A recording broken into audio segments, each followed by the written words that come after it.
I'd much rather my friend come to me and speak to me and cry on my shoulder than me have to cry when I'm carrying his coffin a week later. In the lead-up to UFC 304, Paddy Pimblett has been making headlines for reasons beyond his usual brash confidence and bold predictions.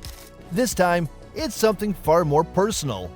Paddy revealed that his recent fight camp has been one of the toughest periods of his life, both mentally and physically. This isn't just the typical pre-fight jitters that any fighter goes through. Pimblett admitted that he came close to being pulled out of the fight altogether. For a fighter who's known for his upbeat, almost cocky demeanor, this revelation is surprising. Paddy's always been the kind of guy who wears his heart on his sleeve, but this time he showed a vulnerability that most fighters wouldn't dare to share publicly. About 5 or 6 weeks ago, his coach was seriously considering pulling him out of the fight because Paddy just wasn't in the right headspace. For a fighter, especially one with as much pride as Paddy, this is a hard pill to swallow. Just doesn't, lad. It's crazy. You know, as I said, women talk to each other. There's no stigma on women. They sit around and have a cup of tea and have a jangle. True that. Men don't, lad. Men feel like, oh, I can't go and say that to him because he'll think I'm a little mushroom. You know what I mean? That's what men think. But as I said in the cage, I'd much rather my friend come to me and speak to me and cry on my shoulder than me have to cry when I'm carrying his coffin a week later. You know what I mean? Split-second decisions ruin lives, and that's what happened this week. And I just don't know how Ricky's mum and sister are getting through this, lad, because, as I say, he was my friend, but he wasn't my son or my brother. And Paddy described how he had hit a low point, mentally speaking. He even reached out to James Place, a counseling service he frequents, to help him navigate this rough patch. This isn't the first time Paddy has spoken about his mental health, but it's one of the most significant admissions, especially coming so close to a big fight. He's known for being open about these issues, but this level of transparency adds a whole new dimension to his persona. In typical Paddy fashion, though, he's turned things around. He's always had a strong sense of resilience, and it's clear that his mental fortitude has played a big role in getting him back on track. Paddy's positivity and confidence have made a comeback, and he's ready to put on a show for his hometown crowd in Manchester. Despite the difficulties, Paddy insists that he's in the best shape of his life and is fully prepared to make a statement in the octagon.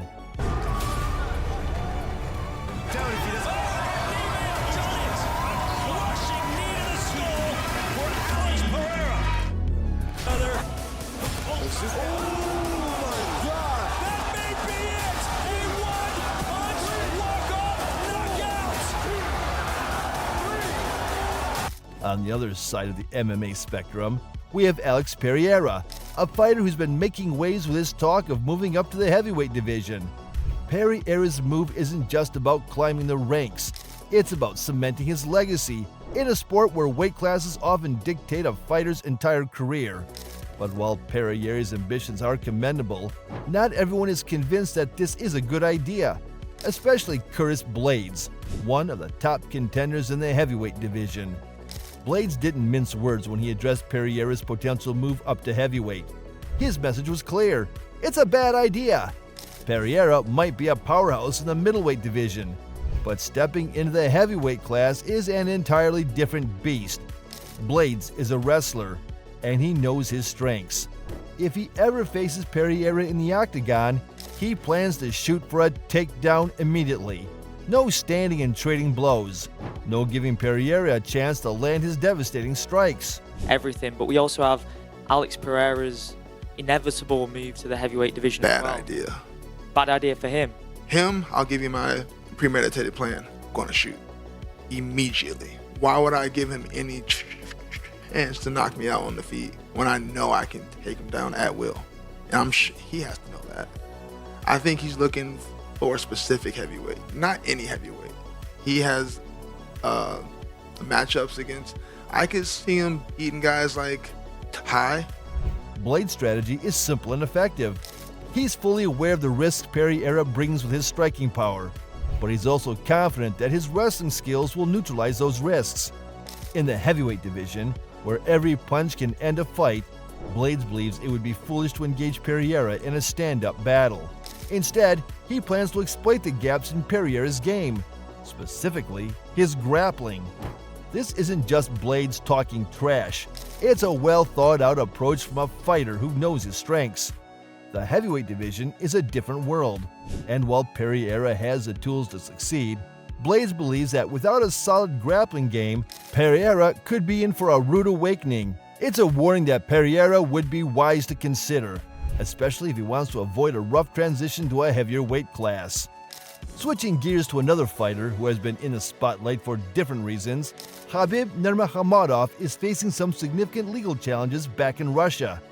The former UFC lightweight champion, who retired undefeated, is now in hot water with the Russian government over millions of dollars in unpaid taxes.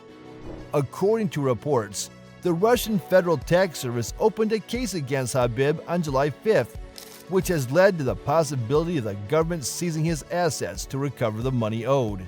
This is no small matter. Khabib's assets at risk include a luxurious car collection and real estate, with some of the cars alone being worth hundreds of thousands of dollars. Among the assets listed are a Ferrari California T, valued at around $300,000, 2 Mercedes-Benz vehicles, a BMW 7 Series, and a couple of Toyotas. It's a significant amount of wealth that Khabib stands to lose if the government follows through with these actions. On top of that, there's a report that Khabib may not be able to leave the country until the situation is resolved, which adds another layer of complexity to his predicament.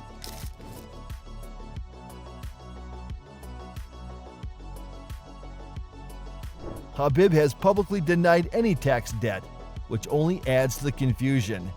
It's unclear how this situation will play out, but it's certainly a far cry from the image of the untouchable, undefeated champion that Khabib has cultivated over the years.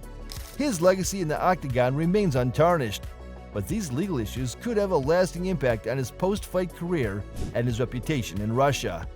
Meanwhile, the UFC is undergoing some significant changes that could alter the landscape of the sport moving forward. Recently, the Association of Boxing Commissions, ABC, formally agreed to remove the rule against 12-6 elbows in MMA. This rule has been a point of contention for years, particularly because it was the reason Jon Jones suffered his only career loss, a disqualification for using this now legal technique.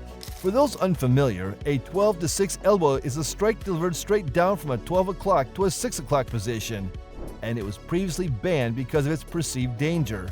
But with the rule now lifted, fighters will have a new tool in their arsenal, and it's expected to change the dynamics of ground fighting significantly.